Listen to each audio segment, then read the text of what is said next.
弟兄姐妹平安，今天由我来带领大家在家会主。我们今天要读的经文是在约伯记16章跟17章。在16章第2节这样说：这样的话我已经听够了，你们的安慰反而带来愁烦。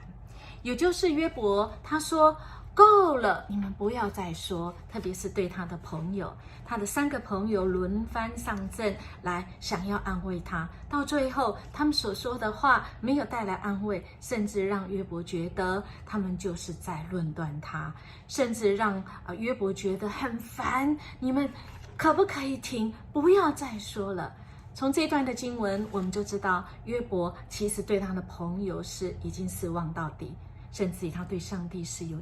质疑的，还有他对未来是悲观的。我们可以知道约伯的心情是难以平复，每个人对心情的复杂的那种没办法平复，每个人去应付的方式都不一样。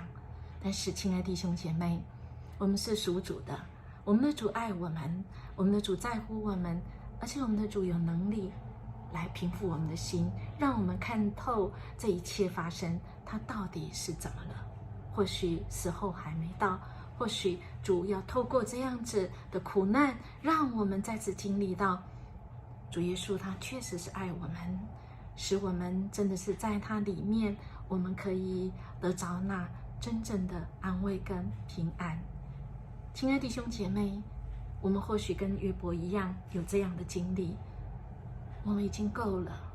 我们所受的都已经够了，主知道。我们不要朋友再来论断我们，再来在我们的伤口上撒盐。或许我们也是我们朋友中的那3个朋友，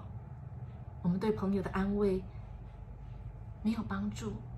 甚至让他们觉得我们是在定罪他们，让他们觉得受够了。亲爱的弟兄姐妹，好不好？今天如果你的心情是难以平复，主听见了，主知道，他要安慰你，与你同在，他的永恒盼望是你最好的安慰，他是以马内利的主，他要成为你的安慰跟帮助，好不好？今天把你的愁烦带到神的面前，神要成为你最重要的支持者，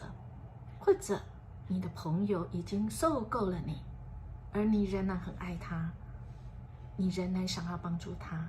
好不好？也把你的朋友带到主的面前，主要成为我们的盼望跟帮助。